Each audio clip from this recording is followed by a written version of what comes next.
Thank you. Good morning. It's a pleasure to be back here. Actually, all that you're so beautifully saying we're doing it right in this space. We've become partners with CSL since February, so that was about 1,000,000 years ago.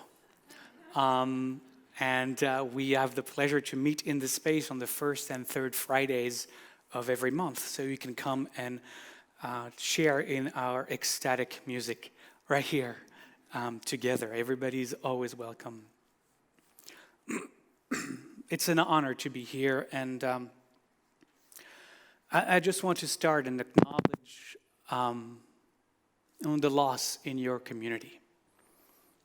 It's always a difficult time when someone so beloved, someone who has been such a pillar of one's community, when that person makes their transition, to be able to really be with the pain and also be with the love that actually is the cause of the pain.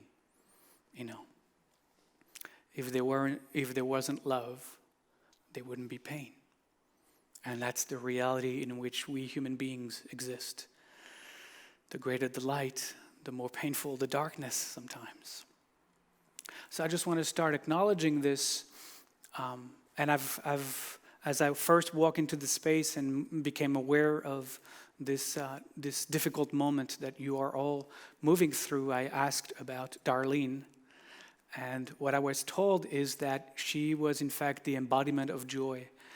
Was a vibration of joy when she came here into this space and met with you and prayed with you and rejoiced with you. And so, though at first I thought maybe it wouldn't be an awkward thing for me to speak about joy today now, and I was prepared to completely improvise a different talk, I felt that not knowing Darlene, but hearing from all of you who she was for you, that in fact it was a beautiful way to honor her, and her presence still felt within these walls, talking about joy. So if you'll allow me, I will begin actually by saying that it's interesting that the title of my talk was the appeal and challenge of living from a place of joy. But maybe especially today, we can tap into the deep joy within us and also be aware of the challenge and the emotional challenge that this day might bring to us. And I want to start with bringing into my remarks a quote from Jewish scriptures, from the book of Psalms. Perhaps one of the shortest psalms in the book of Psalms, Psalm 100. And if you are at home and you have 30 seconds to find your book of Psalms and turn to Psalm 100, here you just have to close your eyes maybe and let the words that I'm going to speak now flow through you and stay with you. It's beautiful, very short psalm. Psalm 100. A psalm of thanksgiving. Sing a song to the beloved, all the people of the earth. Serve the one isness with joy. Come into the presence with joyous song. Know that the transcendent one is the immanent many. Know that from that you came, and that you are, and to that you shall return. Love created us and guides us through the unfolding fields of our life. As we enter your gates, Holy One, as we enter your gates with thanksgiving songs, your courts with praise, we give thanks to you. Bless your unsayableness. For you are goodness, endless kindness, truthfulness now, and from generation to generation. Amen. Beautiful, pithy, powerful psalm to really guide our lives if we are able to hear it and let it move through us. But what is the joy that the psalm is revealing to us if we listen deeply? What is the psalm talking to us about true joy? What it is telling us is what joy is not. And what joy is not is, quote unquote, positive thinking at all costs. You know, that practice that demands of us to turn this frown upside down, which in fact can really be hurtful because it doesn't allow us to be with the frown. And sometimes the way to move through the frown is to be with it and to acknowledge it and to breathe through it. Joy is also not the transmutation of negativity, the transmutation of anger, of upset into this kind of a forced, fake emotion of joy that in fact does anything but repress and push down what actually needs to be brought up, looked at, embraced, said yes to. So joy really isn't this anti-sadness attitude that we should impose upon ourselves to move through life. Because joy isn't a life posture, an act that we are supposed to perform on the stage of, wherever we find ourselves, at work, at school, wherever we are. That it's not something that we are asked to embrace at all costs and at all times. It's not a feel-good practice that demands of us that we ignore the darkness in our world, that we push away the challenges in our life, in ourselves, in our being, that causes us to deny the anxiety and the challenge of our everyday circumstances. That is not true joy. That is not true joy. That is not what the psalm is telling us. True joy is to be found. What joy also isn't is this materialistic pursuit of happiness. The accumulation of stuff will never give us the joy that we're seeking, mistakenly thinking that kind of accumulation will finally give us. If only I had that thing, or that person, then I will feel joy. That is never going to be true joy. The joy that actually sits within us, the joy that feeds us, that is just temporary, ephemeral joy that dissipates as soon as we have taken a spoon of that ice cream. The getting to the pint, that was the joy. But then, after that first spoon is like, no. It's no longer there, right? What joy is also not is the accumulation of memory. There's so many of us that really want to add memory after memory after memory so that down the line we can look back at our life and say, oh, that was a joyful time. I just missed it because I accumulated all those memories. So I was never there in the present. I was never really fully joyful in the experience of this moment because I was so focused on accumulating, multiplying those great experiences.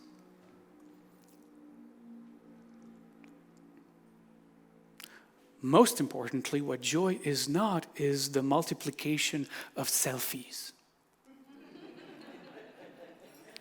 We've all saw the feeds of our friends who are always joyful. It's embarrassing. How can they have the kind of life that they have? And I know I don't. But every selfie is in this gorgeous place. They're having a fantastic time, surrounded by most amazing, beautiful people, and just having the time of their life. And it seems they're able to do that every hour of every day. The ecstasy of selfies joy. That is completely fake.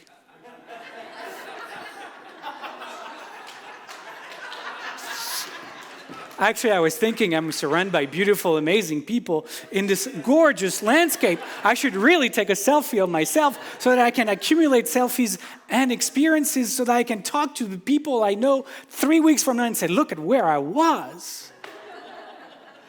How joy. And we make believe this fake life. And what that does to us is that it robs us from the ability of being in the spaces that are not picture perfect. And actually it robs us from experiencing the deep joy underneath that we miss for the superficiality of manufactured joy. So what does the psalm tell us? One of the sentences that I love the most in this psalm is the second verse. Serve the one isness with joy. Come into the presence with joyous song. Serve. Be of service to the one presence. Be a channel through which that energy, that being, that love, that compassion can express. Serve, but be of service. It reminds me of Francis of Assisi, Help me, Holy One, help me be of service to you. I'm paraphrasing, of course. But that's the spiritual impulse. It's not an ego-driven accumulation of joy. Joy comes from being in service of something greater than ourselves. That's where we find joy, true joy. When we have made our life a channel for something greater than ourselves to manifest. And how joyful to do that, to be that, to embody that. That, in fact, is my favorite verse in all of the psalm. What the Hasidic masters actually not practiced, but embodied in their spiritual teachings in the late 1700s, where they discovered their own true nature, where they knew, as the psalm tells us, that they came from that oneness, that one present, that isness, that's what they were. And in the ecstatic realization of our divine beingness, then the only response to that true realization is an ecstatic expression of joy. But of intrinsic joy, of joy from the depth. Because joy is deep, joy is true. Joy is an expression of thanksgiving as the Psalms begin. I mean, think about a time where you experience true joy. Now, call it up in your life. Call it up in this moment. Perhaps it was when you saw those two kids running and shouting at the top of their lungs that they were the greatest kids ever. What blossoms in your heart has to be thanksgiving if you think of that moment in your life of true abandonment, of true surrender. That with that joy comes thanksgiving, obviously, gratitude. They are one and the same. It comes from the deepest realization, the deepest knowledge, as I said, of our true nature, that we're not separate beings. That we're not, you and me, separate islands lost in the raging ocean of life. That in fact, each and every single one of us came from the most sacred source of being. That we are beings made of the most sacred light. Children of the One, children of God, as the Torah tells us. We are the embodiment of the Most High, of the most sacred. And yet we forget, we only look at ourselves as this flawed being. And we lose the consciousness that beneath all of that, there is the light of being that shines and seeks to shine through us. What our teachers tell us based on actually the story of Adam and Eve in the Garden of Eden, gorgeous beings, as a minute or so before they were ushered out with love and kindness out of the garden, they were clothed with garments of skin. If you know that passage in the Torah. Up until then, they were beings of light. And then they were clothed in garments of skin and ushered out with compassion and love by the one being that was that light that they enclosed in garments of skin. Because you and me and all of us are the light of being, the divine light, enclosed, encased in garments of skin. Right now. That is who and what we are. We just keep forgetting. Because we look in the mirror and we get attached to the garment and we forgot who is wearing this body of not ours. It reminds me of that beautiful teaching from that forgotten teacher, at least forgotten as far as I'm concerned. Maybe you know or remember who he was, who she was, who they were. Who said, the one presence that is looking at me through your eyes is the same one presence that is looking at you through my eyes right now. The one presence, the one being that is looking at me through your eyes right now is the same one that is looking at you through my eyes right now. It's just dressed up as this, as it is dressed up in your garment of skin, as the story of Genesis reminds us. These are, to me, the gates of understanding that the psalm is talking about. The gates of understanding that we know are gates, because they're always already right here. These are the courts in the palace of the divine that we are always invited in.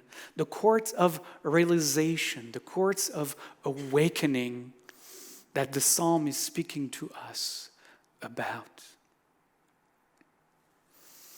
And as we enter the palaces of our own inner divinity, we come to realize that beneath this whole drama of existence,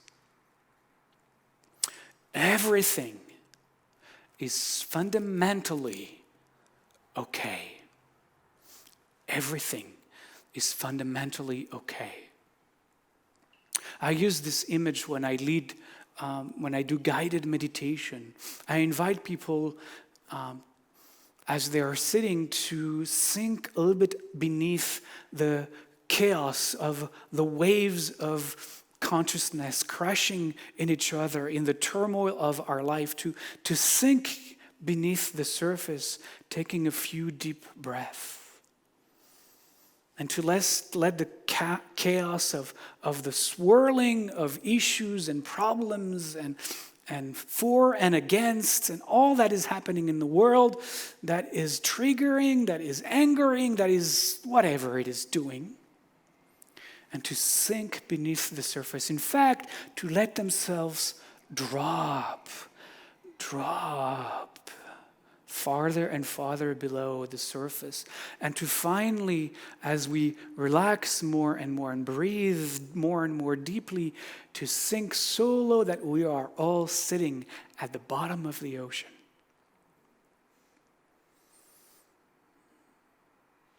From that place, we realize that all that is happening at the surface level, all the chaos and all the turmoil, is only happening at the surface level. When we are able to sink deep beneath the surface and find our space, our ground, our sitting at the center of our being, then we know through and through that everything is fundamentally okay.